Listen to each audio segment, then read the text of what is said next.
Welcome to Getting Ghosted. This is an Intuitive Soul Collective podcast, and I'm your host, Allie Horner. Welcome back, everybody. We are going to be talking a little bit more about intuition and mediumship today, and kind of getting back to where we originally started, what this podcast originally was all about. And I do love to talk about energy transits, and we'll talk a little bit and do a little segment on our energy transit of the week today. But I want to talk about intuition and some of the themes and things that I'm seeing and some of the ways that I just see people following their intuition lately. And so one of the things that my guides have been talking about is the shift in collective consciousness that's happening. Like, we are going through this shift. We are going through this awakening. We are going through this emergence, I guess you could say. It's an evolutionary cycle. And so with that comes heightened intuition, right? And intuition takes place in the moment, in the little everyday spaces. And I think about this all the time, how for a really long time, and also when I first start working with people, what I see the most in them is that to listen to their intuition, for many of them, for the first time in a long time, and to have permission to do that is such a big piece of their awakening. It is such an important thing for them. And at the same time, because of that, to suddenly listen to it for many people feels like there's almost this drama around it. Like it has to be some big thing. Like every time they're getting an intuition, it means something big is happening or something big is coming and something significant is happening. With intuition, it's just not always the case. And I think one of the crazy things is that often people will get premonitions and intuitions about things and massive downloads and sometimes nudges or things that keep popping up over and over and over, only to find as time goes on and as those things appear or happen or as things click into place that they weren't so significant after all. And so this is one of the things that comes with intuitive discernment. And it's one of the things that also happens with an awakening, that we have to use that discernment, that we have to kind of go through that trial and error and have the individual experience of listening to intuition. And that's, for me, one of my big things is I do not like just reading for people, telling them what's going to happen, telling them what's going on. I actually find it incredibly draining. What I really know I'm here to do is to help people and to lead by displaying what listening to intuition looks like. And that means trial and error and not always getting it right in my own life. And in addition, helping people connect to their own, making it safe for them to connect to their own. I am not here to just endlessly read for people. And I've actually had to shift some of my connections with certain people, like clients or people that I used to read for, where I wasn't doing psychic readings. It was more like channeling and providing guidance from the guides. That's where I feel like my calling is. And what I'm seeing in terms of intuition right now and how this is emerging to support us all in the future is that we are going through a time period in which people are kind of having moments of reconciliation or renewal. And what I mean by this and how I'm seeing it show up, especially this last week, is I was seeing themes just because I do so much channeling for people and have so much back and forth with people and conversation with people on a regular basis. I was seeing a theme coming up. Everyone was coming out of the woodwork, all of a sudden speaking to the truth of things, speaking to the heart of the matter, finally acknowledging their role. I even had people reaching out to me wanting, spiritual guidance on maybe the role that they had played in helping them understand it better so that they could end a pattern or a cycle.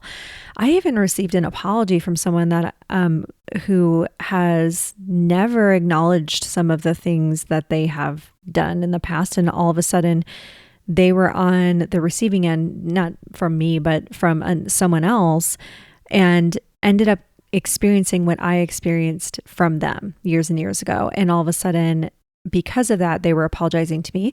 And so in essence, I was seeing this across the board, and I was seeing that feeling of people coming to the truth and this thought of people can work together so much better if we're staying in integrity. And integrity is a big piece of intuition working.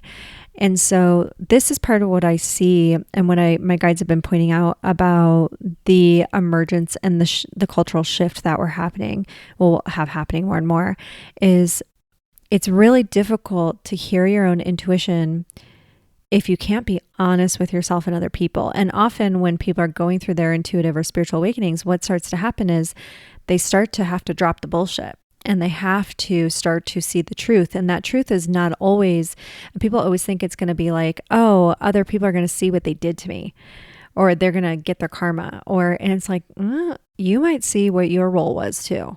You might have to start breaking some patterns of your own. That's often what intuition has us doing.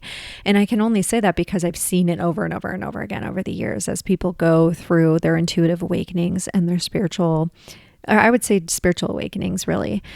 And along with this comes that mediumship, right? And that connection to the other side, because all of a sudden, when we're getting to the truth of things, like really think about what truth is. Truth is kind of saying it's not about my truth or your truth, it's ultimate truth and higher truth. And what is, like, if the word in truth itself implies that there can be nothing else but it, that there cannot be more than one truth. There is only this one thing, right? So really think about that. And one of the things that comes with an intuitive awakening is an awakening to spirit and an awakening to the fact that death is not the end, that death is not real, that death is an illusion, and that we continue on. We are eternal beings.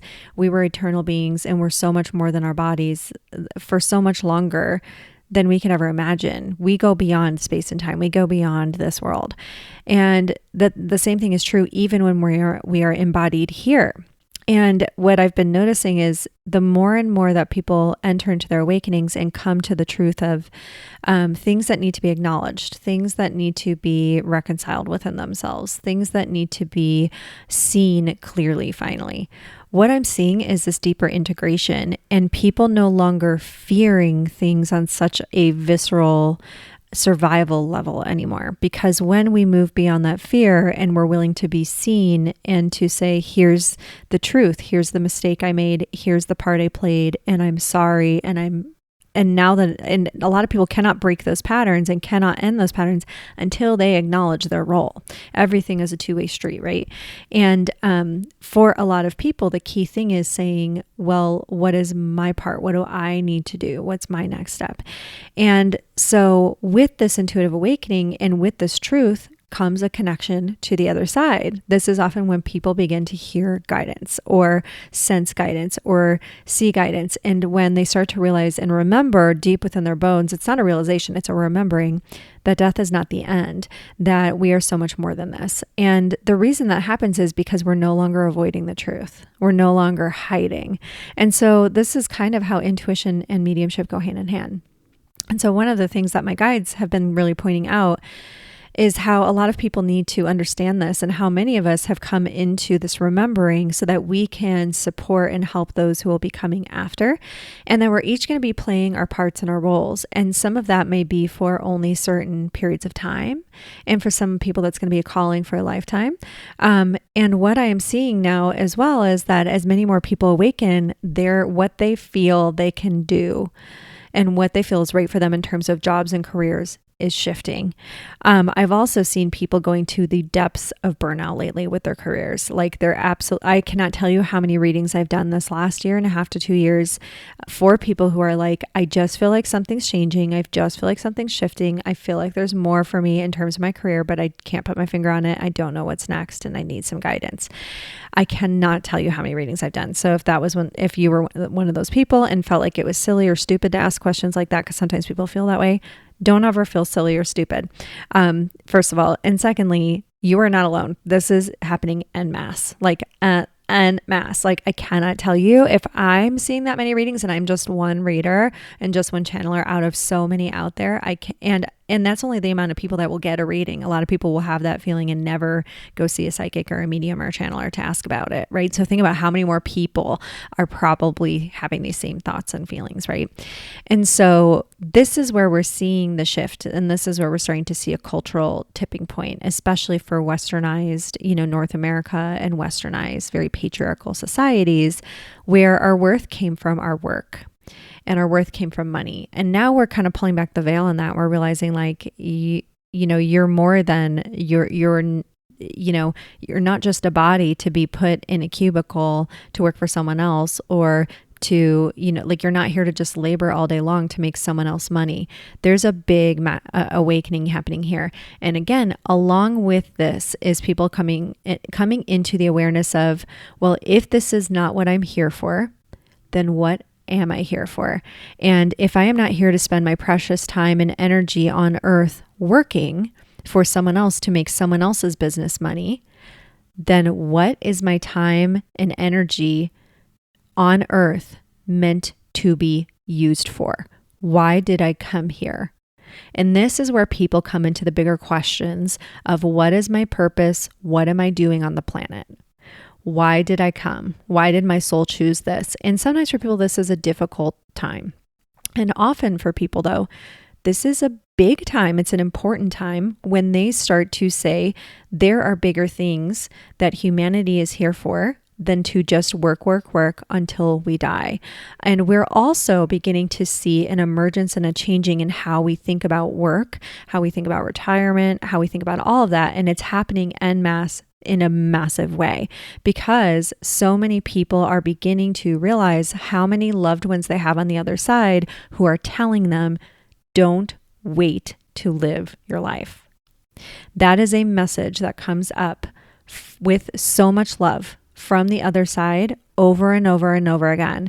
And it's almost like a rite of passage. I have heard of endless accounts of people coming to me, other psychics and mediums, etc., who have said, oh yeah, I have been getting this message that I am not here to work until I die, and that my grandparents or my great-grandparents who passed, or my father that passed, wants me to know that I am to live my life fully with joy now. And this brings us into a new awareness where our intuition and our spiritual guidance, this calling within us, takes us into a new reality, which is, if I'm not here to just work to make lots of money until I die, then what am I here for? And if I'm not here to work, then I must be here to experience something else. And what is that something else? Ease, joy, beingness. This is the awakening and the opening that we're coming into. And from these states, from being at peace with just existing, that is where we are going to see the large collective consciousness hit that tipping point and shift. And that's where we will be able to access higher and higher gifts and abilities on a new level. But the irony is that when you're so happy and you're feeling so much joy, you're so at peace, you're just loving just being on the planet, you probably aren't going to care much about the other gifts, because the irony is you're so satisfied and happy already that you're not looking for anything else. And so it's kind of like that irony of it, right? And this is something that's been coming up a lot, as like, to remind people that you are truly here as these higher beings to be happy. This is a lot of what we came here for, to embody on this planet. And so the guides have been really giving me this nudge and reminding me like, hey, like as we come into this, what people are going to be feeling more and more, and we're really seeing it. And again, as a channeler and a psychic medium who does work with a lot of people on a regular basis, I think I hear about it a lot and I see it a lot. And I also watch themes and patterns and stuff like that I'm noticing in my friends, that I'm noticing people coming to me to talk about, even random people like, hey, I've never gotten a reading before. I felt to reach out to you. What I see going on in the world. In this cultural and collective shift, we are going to have more and more people in that awakening who are waking up to the fact that, hey, like you do have this precious life on earth and you are meant to live it fully.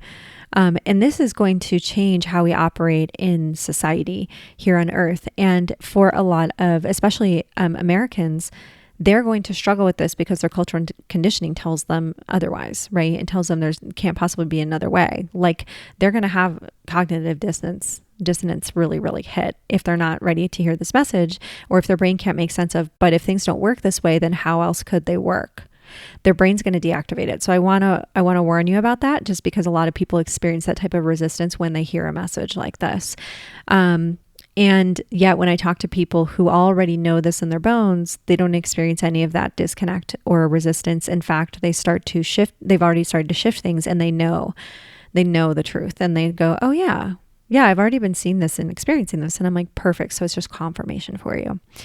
And so as this happens more and more, as you are spending less and less of your time struggling, striving, etc., the thing is, it's not like work will go away. So I want you guys to understand that. It's not like you're going to stop having work to do. It's that you're going to be moving more and more into work that you enjoy. You will begin to work in a way that feels fulfilling. You'll be able to find careers and create careers. We are in a massive boom in which we can create our own jobs. This is something I've been feeling since I was really young. And it was like this wordless knowing that I had. That's how intuition is, right? And I can't tell you how many people I've met now who are like, oh yeah, I didn't see the job that I wanted, so I created it for myself. And now I'm, I freelance in it or I consult in it, or I saw a little corner of this, industry or market, a problem that people couldn't seem to solve, and I knew how to solve it. I knew how to do that. I figured it out and I enjoy it. People are creating their own jobs and their own work all the time. And it's just wild how much less people have to work when they're doing something that they love, because the energy that they're creating and putting into the world when they do something they love is magnetic.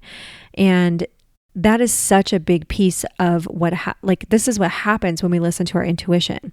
And they listen to their intuition to get to that point.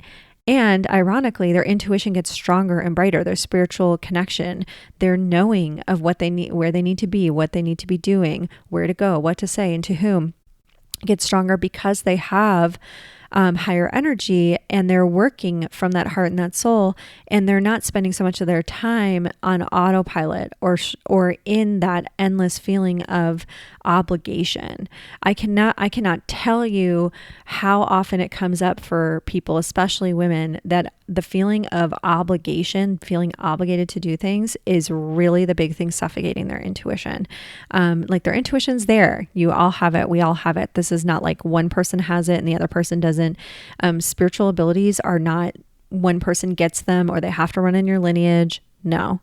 Everyone is born with them. It's just a matter of, do you want to begin to use yours? Do you want to go through that remembering?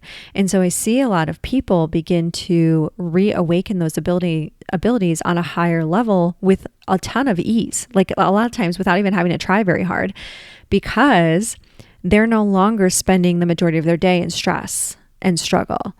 And so it makes a lot of sense in a culture where there are people who make money off of us being compliant and small and scared and easy to control and stressed out. It makes sense that they would want us to stay that way, right? Because if we were to not stay that way, we would transform the culture and society. And this is what I truly believe we're moving into. And it's going to take time. It's not going to happen overnight. But I have heard again and again that this is what we're moving into. I see the signs of it all the time. And so for today's message, that intuition that you might be avoiding could be the one thing that unlocks the next step in your journey toward prosperity, toward ease, toward the life that you truly want. The key thing is, are you going to stop being afraid to live it? Okay. Now, as well, this kind of works, in terms of the energy that we have coming starting, let me look at my thing. Thursday. Or is it starting Wednesday? Let me see. Yeah, Thursday. Tomorrow we are moving into the gene key of stress, restraint, and stillness. So gene key 52. It makes so much sense that we're talking about this now, because we are going to see so much of that. So this gift of restraint is really being able to not be impulsive in the moment and not staying in chronic stress. Restraint is all about sitting in that stillness and allowing yourself to receive. When you're sitting in stillness, one of the coolest things that happens is you start to feel like the world and the room becomes alive and starts to snap, crackle, pop around you. It's like that stillness, that restraint against always being on, always scrolling, always doing something, always having some noise on or something on in the background, just listening. That deep listening is where you will hear your intuition. It's where your intuitive knowing and your clairaudience will turn on, and you will begin to hear the answers and know the things that you need to know right now. That is where you will begin to hear your guides or your angels or your loved ones or God, Allah, Buddha, Krishna, Jesus, whatever it is for you, your higher self, your inner compass will begin to speak to you. Your inner guidance system will speak to you. You will know it. But that restraint is going to allow you to say, it's time for me to sit in stillness and contemplate and actually listen. What is the next step on my path? What do I actually need to be focused on right now? That's actually one of the big things that we do to actually turn on clairaudience is actually sit in silence and just listen really deeply. And that is a lot of what allows it to turn on. A lot of people, kind of avoid having stillness, but it is the key that unlocks, it's like the domino. It sets off the domino effect for everything that it is that you're wanting to develop, learning how to be here.